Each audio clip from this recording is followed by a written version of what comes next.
Hello everybody, this is the Magic Man, the tennis preacher, the prophet, the psychic, and y'all know the tennis pastor, coming back at you again with another video. Okay people, I'm getting ready to do a whole Rafael Nadal series that is long overdue.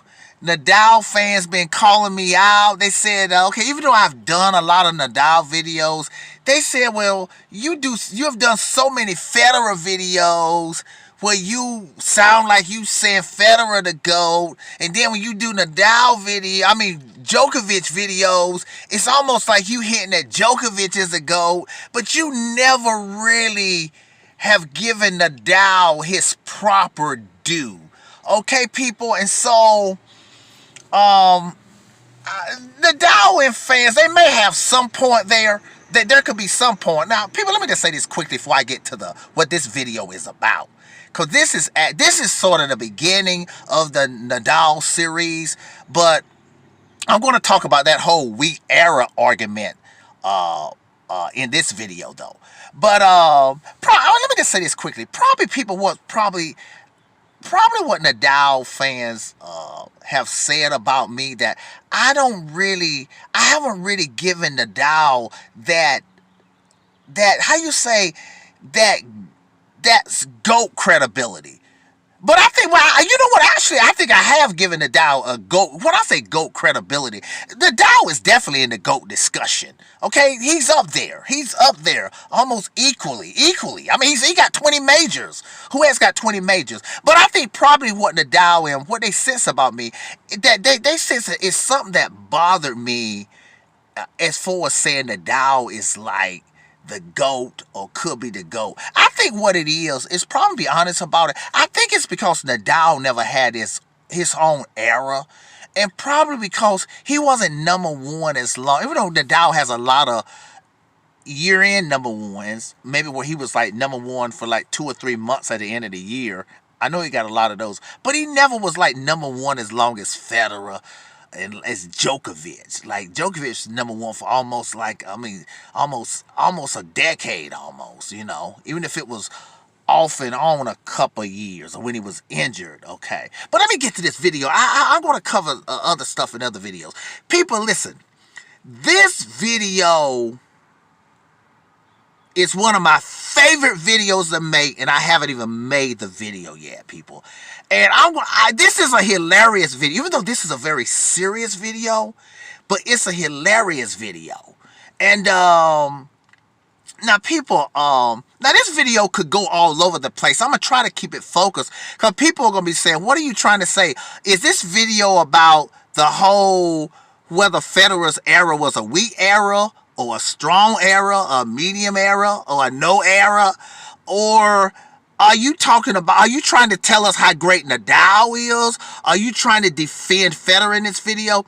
Okay, people, first of all, I don't think this video gonna make Federer look too good, even though I'm gonna argue against that weak era argument that Nadal fans have been saying, and Djokovic fans has jumped on that too. They saying that Federer has had a weak era. And y'all gonna see how hilarious this is when I get through with this video. But so this video, it ain't gonna make Federer look good, even if it proves that his era was not as weak as people say it was. And the reason it ain't gonna make Federer look good, because he got beat by Nadal so many times. So people, what a way to get into the video. People, listen to me. This is hilarious. It's hilarious for two reasons. It's hilarious. This video is hilarious because people are so wrong to call the Federer era a weak era. And we don't have to compare it to Djokovic era, okay? We know Djokovic probably had a tougher era, or tougher competition with Wawrinka and Andy Murray and all them. Even though Andy Murray was a little bit in the Federer era. But still, that ain't what we trying to talk about. Djokovic could have the toughest era without you calling the Federer era a weak era. But people, let me get back to you. People, this is hilarious. I'm dying laughing, people. Like I said, for two reasons. First of all, because calling the Federer era, weak era, it's not even true. Okay? This got to do with the title. The title says that Nadal fans who created this weak era argument because they wanted to make Federer look bad and didn't want to give Federer credit or to discredit Federer's greatness, they forgot their man Nadal played in the Federer era. Lord have mercy. People, can somebody say praise the Lord? Amen. People, the fans, the Nadal fans forgot when they trying to understand that fans do this. The Djokovic fans try to pull down Nadal fans or Federer fans, and Federer fans try to pull down Nadal fans, and Djokovic fans and Nadal fans try to pull down Djokovic fans and Federer fans. But people, this is hilarious. People, now let me tell you this before I get back to the whole Nadal being part of the Federer era. I mean, the entire era. Let me tell you a second reason why it's hilarious. It's hilarious that the tennis prophet people, even though this did cross my mind a few years ago, because I used to try to, I could not, up to the video I made of just a few days ago about Federer Era is not as weak as y'all thought it was. Federer just raised his level above everybody else. But that could not shut Nadal fans up or Djokovic fans. They still said it's a weak era tennis prophet. And they'll bring up Philippoussis. They forget about it. They won't bring up Agassi or Safin and Leighton Hewitt. But people forget those guys. People, they forgot about Rafael Nadal. But let me just say the second reason why this is hilarious. People, even though I generally thought about this, I didn't expand on it and really deeply and critically think about the whole Nadal factory. People, the fact that Nadal and the Federer rivalry is considered to be one of the top three, it's in the top three rivalries of all time. That happened during the Federer era. People forgot that. They forgot. People, listen. Federer won his first major in 2003. He beat Philippoussis. What people don't realize, even though Nadal is 5 years younger than Federer, but from a champion standpoint, 1 year younger. Meaning, Federer won his first major in 2003. Nadal won his next major in So people, like I was saying, so Federer won his first major in 2003, and in a little less than 2 years, 2005 French Open, Nadal wins his first major. So Nadal is only like, from a champion standpoint, he's only like 2 years younger than Federer. Okay? And but yeah, people have forgot. The Dow fans gonna give me this one. They're gonna say, Tennis Prophet, you're right. They're gonna give me this argument. Tennis Prophet, the Dow fans gonna say, Tennis Prophet, you got us. You right. You right. Our boy, we forgot our boy did this to Federer during the Federer era. Federer had trouble with Nadal, people. Y'all can call it a weak era all y'all want to. And people, listen. What Nadal did to Federer in that so-called weak era, Nadal fans calling it, what their boy Nadal did to Federer, people, that changed the course of history. That changed the whole GOAT debate that we talk about today. Rafael Nadal has such an impact on the GOAT debate. People, you may say, Tennis Prophet, what do you mean? Y'all know what I mean. Federer fans definitely know what I mean. People, listen here. 2005 French Open final. Rafael Nadal beat Federer in that so-called weak era that everybody forgot about. Rafael Nadal was playing the greatest clay court player of all time. One of the top greatest tennis players of all time. Top three, easily. Okay, so you trying to tell me top three player playing with Federer, that's still a weak era? Let me keep going. 2006 French Open. Nadal beats Federer again. 2007 French Open final.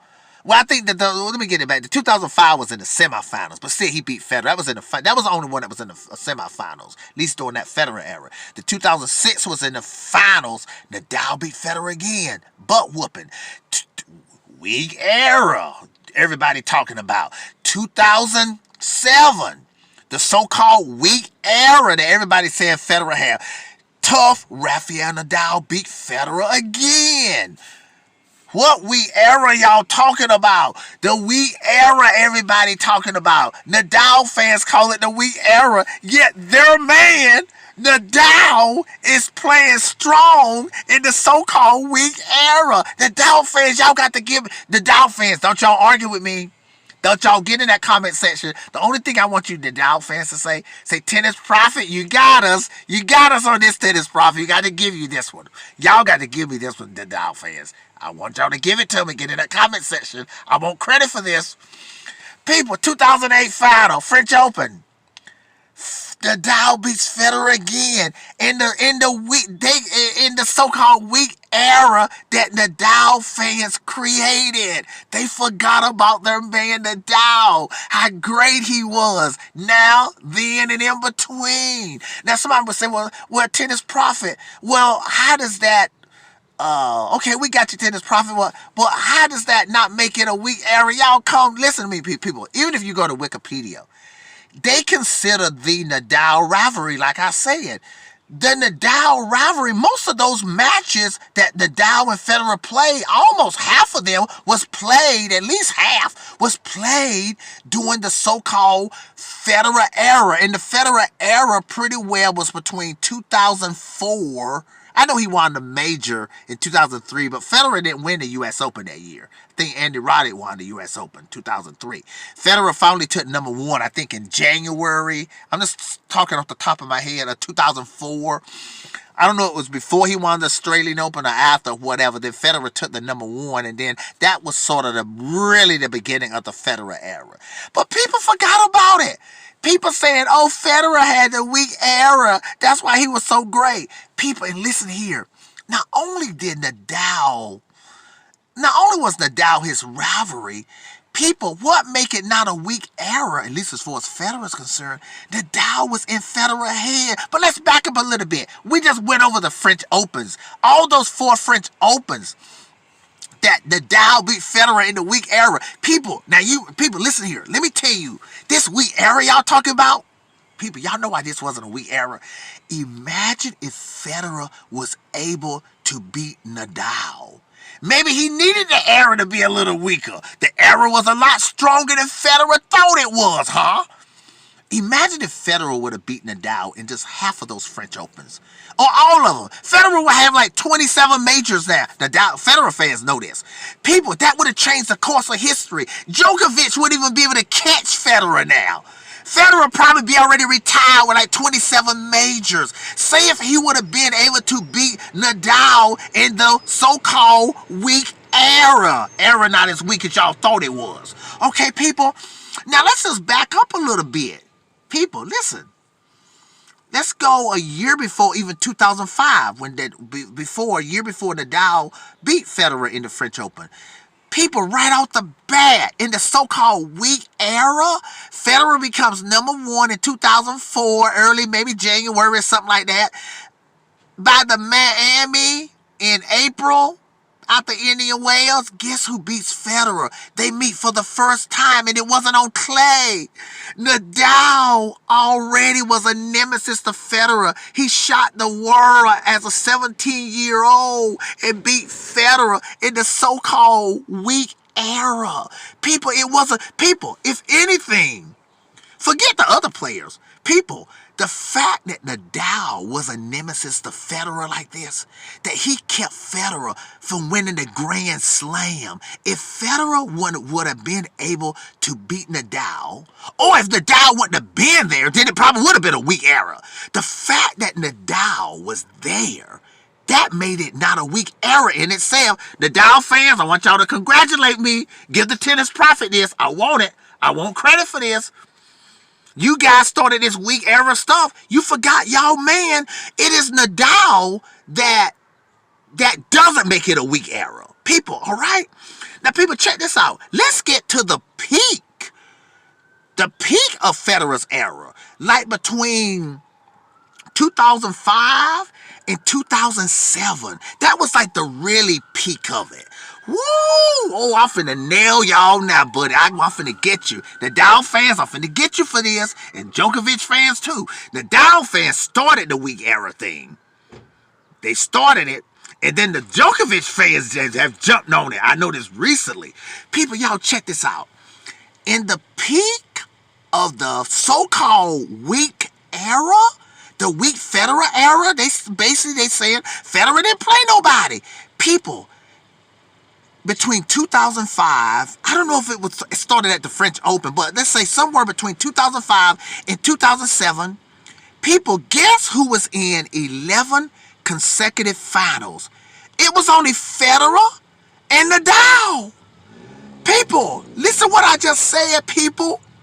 Between the 2005 and 2007, if you turn on if you all got in a time machine and went back, and between 2005, sometime in 2005 until sometime in 2007, I'm sort of, I don't want to, be too specific where I get the actual date wrong, but from 2005, 2007, you go to Wikipedia. Oh, this is in Wikipedia. Wikipedia agrees with me that the greatest rivalry, one of the greatest top two rivalries, and most famous rivalry, one of the most famous rivalries happened during this so-called weak era that you guys created. Y'all need to stop it. I can't believe Nadal fans totally disrespected the greatness of their man. In other words, by them calling it a weak era, they saying Nadal was weak. And what Nadal, see people, even if Nadal wouldn't have beat Federer, the fact that Nadal played in the era that they call weak made it strong. But the fact that Nadal was a nemesis to Federer, that made it specifically a hard era for Federer. Nadal was a nuisance to Federer. He kept Federer from winning the Grand Slam. He kept Federer from winning the French Open. Federer couldn't even win one French Open. And the one French Open Federer won during his era was when Nadal got beat by Soderling. Okay? Wow. Now, people, but let me get back to that thing. Between 2005 and 2007, people, if you took a time machine back and wanted to watch a major between 2005 and 2007, you know who was in all the finals? It was only Federer. It was Federer and Nadal. I mean, not who was in it. The people that won the finals, the majors between 2005 and 2007, they were either named Federer or Nadal. Okay? Nadal is the one that made it a tough era for Federer. It wasn't a weak era for Federer. Okay, people? And now, let's go here. Between 2008, sometime in 2008 to 2009, Federer and Nadal was in 6 consecutive finals, meaning it was only Federer and Nadal. So I don't understand how Nadal fans created the weak era argument without acknowledging the greatness of how well Nadal played and how strong Nadal was during the weak era. This makes no sense. Can somebody please explain this to me? Okay, people? And now, I don't want to get this stat wrong, people, but I also think during the whole, from 2005, the weak era, to 2010, okay, because the only people that was number one between those times was only 2 people, Rafael Nadal and Roger Federer. Nadal is the one that made it a tough era. He made it a tough era, period, and he specifically made it a tough era for Federer. Okay, people? Now, let me see, is there anything else I want to say? Yeah, people, this is hilarious. How in the world, how do y'all forget that, Nadal fans? It's not a weak era because Nadal was so tough. And not only that, not only was he tough for Federer, you couldn't win the French Open. You couldn't win the French Open during the weak era. I mean, well, you can't win the French Open with Nadal around in any era. The fact that Nadal, on that alone, people, forget the other surfaces. The fact that Nadal, he kept other people from winning the French Open. Who else? Besides Beyond Boer, he kept other people from winning the French Open. Okay, we know that was a tough era with Boer and all those guys. But people, that alone make it a tough era. Not just for Federer, for anybody. Nobody can win the French Open with Nadal around. So where did this weak era come from? Okay? Now, let me see something else now. Let me just talk about a couple other things that made it a tough era for Federer. Then Nadal comes, 2008. He beats Federer on his own. Now Federer couldn't beat Nadal on his surface, clay. Yeah. So, see there? It wasn't a weak era for Federer. See there? It was strong for Federer. He couldn't beat Nadal on clay at the French Open. But Nadal in 2008 came and beat Federer on his surface at the Wimbledon. Boy, this was a tough era for Federer, people. I'm telling y'all. Now, let's go again. Now, in 2009 Australian Open, man, it gets even really better than this week era stuff, man. I'm finna kill it. Nadal comes to Federer's surface again. The hard court wasn't Nadal's surface at that time. It still isn't. Compared to Federer, he beat Federer at the 2009 Australian Open, and I think he took the #1 spot somewhere around there. I don't know. He could have. I don't know exactly. I don't know if he took the #1 spot after the Wimbledon. He definitely, I believe, was #1 by the 2009 Australian Open, I think. Okay, but Nadal beat Federer at the 2009 Australian Open in the weak era. Boy, this was not a weak era for Federer, people. It was a tough era because of Rafael Nadal, man. Let me see if there's anything else I want to say about it. And Nadal took that #1 spot. Yeah, buddy. We're talking about a weak era. Okay, let me see if there's anything else I want to say.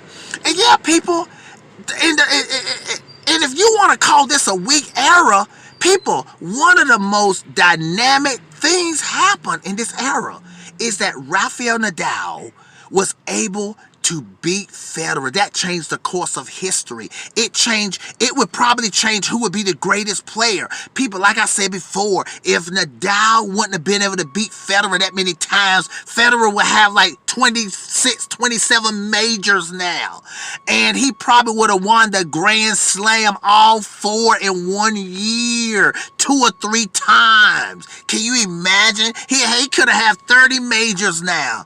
Thank God Nadal was able to stop Federer in the weak era that you guys are talking about. Tennis preacher, tennis prophet, Nadal fans, just get in that comment section. Say, tennis prophet, you got us on this one. We got to give it to you, tennis prophet. All right, y'all. I'll be waiting for you, Nadal fans. I want to hear you. I'm going to be watching that comment section. I want to hear some Nadal fans say, tennis prophet, you got us. Tennis preacher, prophet psychic, signing off. Have a good one.